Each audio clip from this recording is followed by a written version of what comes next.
Ary Rosenbaum here with another fun-filled episode of that 401k podcast. This week's topic, Full Circle, why retirement plan providers need to rethink the business of 401k plans, and the connection with my book, Full Circle, which will be coming out Monday, June 9th, and it should be fun. Pick it up on Amazon, Kindle, paperback, and we'll talk about the book and how it relates to the retirement plan business and changes that you may want to look at. But of course, first things first, go to that 401ksite.com. Further information on all our events. By the time this episode drops, Anaheim will have been done. We usually do events on Fridays.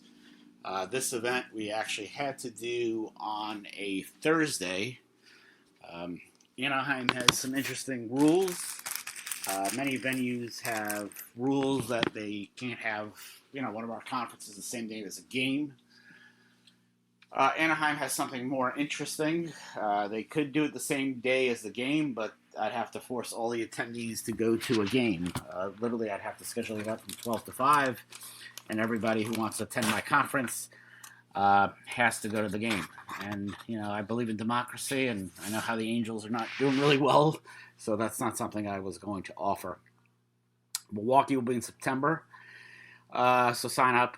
And then, of course, next week on Wednesday, June 11th at 4 p.m. Eastern, there'll be a free Zoom to sign up where I talk further about the book and, my thoughts, the retirement plan business and all that stuff. So just more concentrated on the book, less on some ideas. So it's not a duplication of broadcast. It'll be completely different. I'll take questions, all that kind of stuff. But, I've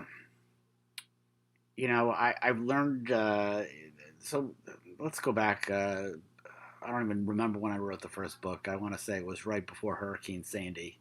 I wrote my first book. Wasn't really happy with it. I paid somebody that I knew who edited my stuff at the law firm to edit my book, and I think she didn't do a very, very good job. She changed a lot of names when I was talking about my times at the law firm. Second book, I liked it. I just think it was too short. Could promote it a little bit more. And then I always had the idea that I was going to do a third book. And the third book was going to be, just a book of like ideas that I had, like kind of like a statement of principles, kind of sayings that I've believed in that have followed me through my career and life. And I think I wrote the last book in 2018. I know it was around 2018 because I'm really looking heavy on the cover. And the pictures is where I look really, really heavy. And I lost the weight at the beginning of 19. So I always had that idea I was going to do a new book. And I just had like the worst writer's block. So what really happened over the last 2 years was, and if you read some of my stuff that I do at that 4ksite.com, I had a kind of like a reawakening. When my son was about to graduate high school, I went Memorial Day weekend to visit D.C. because my wife wanted to get away for the weekend. And I ran into some high school friends. And it was just a reawakening of some emotions that I kind of had bottled up for so long. And talking about the experience in high school and the issues that I had with my parents. And one of the events that kind of brought this back to attention was with my son graduating and just remembering how my parents completely ruined my high school graduation. So in English, high school, I did try very well. My parents were really bothered by GPA. And graduation, I was so happy to get out of high school. I lost 40 pounds. To me, it was going to be something different. Stony Brook was going to be something different.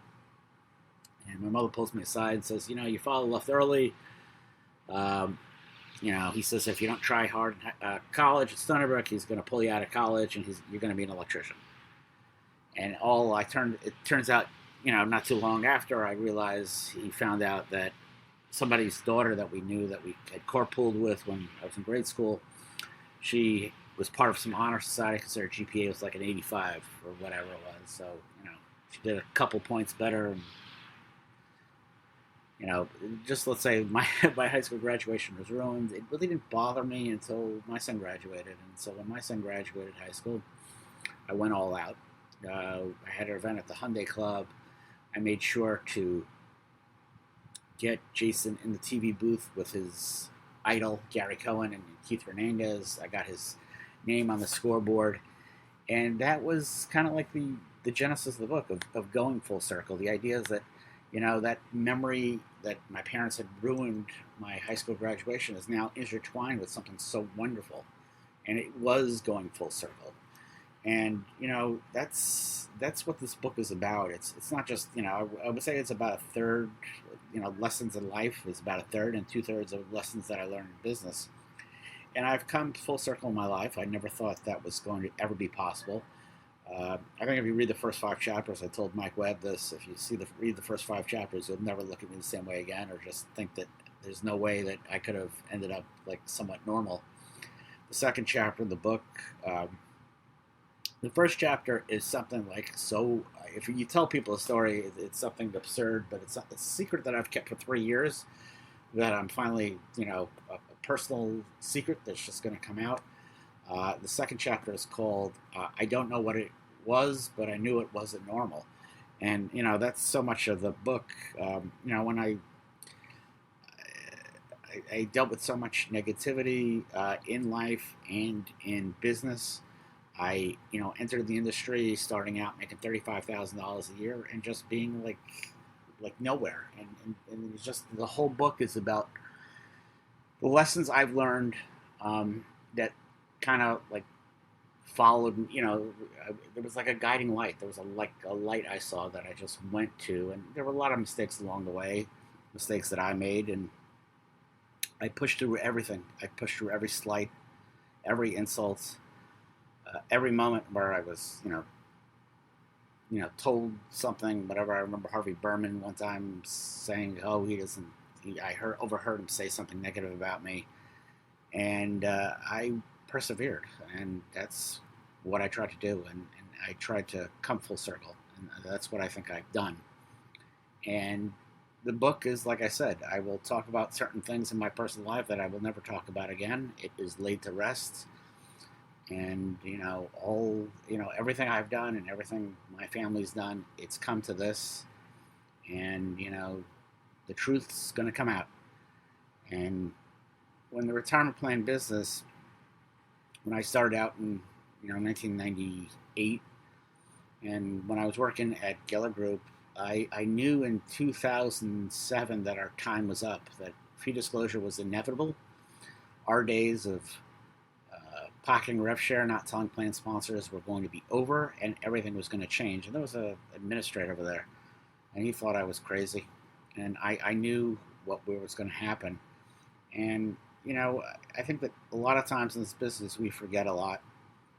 The 401k plan business, it was never about dashboards or fintech. It wasn't about giving working Americans a shot in retirement. It was just about accumulation, dignity, security, peace of mind. And it's sometimes I think the business model of 401k plans is just a little too complex. We still have it where the people who are the most responsible for fiduciary liability, which are plan sponsors, are still the ones in the dark. That is still on us. I want to say over the last 25 years, plan sponsors have really come up in knowledge and cleaned up a bit, but it's still there. We built, in this business, we have built platforms that, obscure rather than clarify. We dazzle them with automation.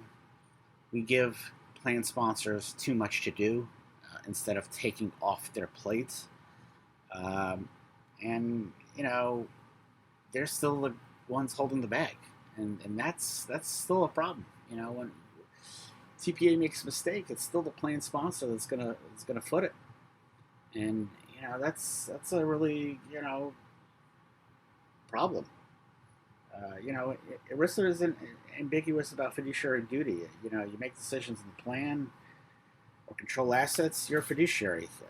This is a verbiage that dates back to the beginning of ERISA. It means prudence. It means loyalty. It means acting in the best interest of participants. We prioritize too much about, as plan providers, retention over integrity. Uh, there are too many plan providers who, didn't do the right thing, put people in, high-paying funds because there was a better trail for them, or lawyers who write disclaimers, and plan providers, TPAs who just disappear, and it's so easy to blend into the noise. And plan sponsors get sued. There's always that "no one told me," which is somewhere along the line, and I've known plan sponsors who've been sued, and it's a wake-up call. And they violated. A lot of plan providers out there. They betrayed the trust of the plan sponsors that hire them. Providers really have to lead. The best providers out there educate sponsors about the fiduciary role. That knowledge doesn't scare them away. It really empowers them. They benchmark fees and monitor investments because it's the right thing to do, not because it's required by an RFP. They say no to bad plan designs and abusive fee structures, even when it means losing a sale. They clean up messes they didn't make because they see themselves as stewards, not vendors. And they document everything because oral advice doesn't hold up in court. They don't try to look smart. They try to be helpful. And that's a distinct this industry desperately needs to rediscover. And that full circle to me isn't just a book, it's a choice. And I titled the book Full Circles because I believe the most important lessons about work, about ethics, about purpose aren't new. We earn like I said, it's the idea was it's a full circle. The front cover, it's not really a full circle. It's a picture of me from my yearbook photo in high school and the Gary Cohen, Keith Hernandez picture with my son from his graduation party. And that's what life is. It can be a full circle. And, there are a lot of lessons we learn at the beginning and we forget them, and then we make a full circle and then we learn them again. And again, I started as an associate in this business making $35,000 a year. I'll never forget thinking I was like a pig in shit, man. $35,000 a year. And it's scary now. I make a lot more than $35,000 a year, and I feel I was wealthier when I was making $35,000 a year because I was living at home, which was a big mistake. Read the book. And my only expense was the lease on my 1998 Toyota Camry. When you have kids and all that, you don't have responsibility, you don't have a mortgage and all that stuff. It is what it is. I was trained to see retirement plans as risks to be mitigated. But what I've learned, there's so many mistakes, is that the only way to stop, the only way to do the job right is to just stop hiding behind the law and start embracing the mission. That's why I always, believed, let's do a flat fee for clients. So there's cost certainty. We're not in it for just, hitting them for the fee. Stuff like that. Providers who will thrive in the next 10 years won't be the ones who automate the most. They'll be the ones who communicate the best. The best plan providers have the best communication.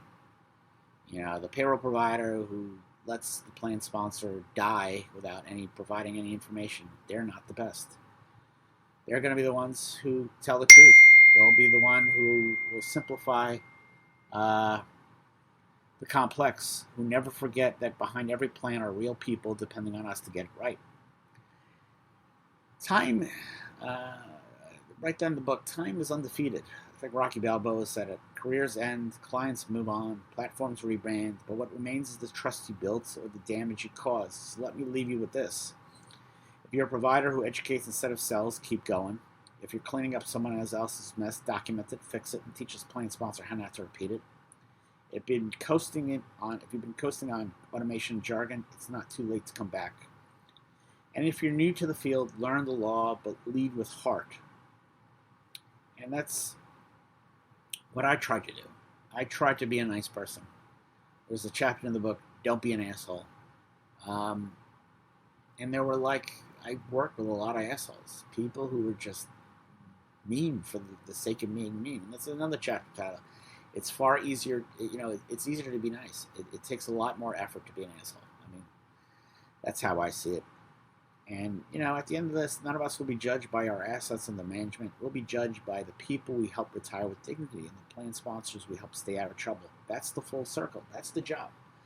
There's a reason why, Rich Loretta has been gone since 2007, and people still talk about him. And when they talk about him well. That's the nature of Rich, and that's the nature of everything. You want to be remembered as a good person, as doing good things. You don't want to be known as the plan provider who tried to cheat me out of $80,000 on a multiple employer plan. That's for you, Mike. I remember. But that's the nature of things. And again, you'll get more of it if you come to the webinar on June 11th. And, please read the book. I need a second home, so the more books I sell, they better be for me. So every $10 will be $6 or $7 for me. So please do that. It comes out on June the 9th. It's available on Kindle and paperback. It's a really good book, I think. And like I said, there are certain things that'll probably scare the crap out of you, but it's all about survival. It's over. I just refuse to quit. And I talk a lot about Shawshank Redemption. I think it's one of the greatest movies ever. And how a lot of times, there are different kinds of prison that you have to get out of. Not every jail is an actual prison. Not every prison is an actual jail. Sometimes the jail is, living with 3 narcissists in your house. Sometimes jail is working for a law firm, for a managing attorney who thinks the way of getting clients on the golf course is the way how things will always be. And, the jail might be working for a TPA where they were convinced that revenue sharing was going to go on forever. So I leave you with that. And, it's Sunday night when I'm recording this, and I'm realizing Monday I'm going to LA for the conference. So I got to get this recorded, because otherwise there won't be an episode on Friday. If there's no episode on Friday, what's the world going to come to? Because I've done 350 something of these on time for the most part. So please go tune into that401ksite.com. Further information on all our events. Tune in next week for another fun-filled episode of that 401k podcast. Thanks.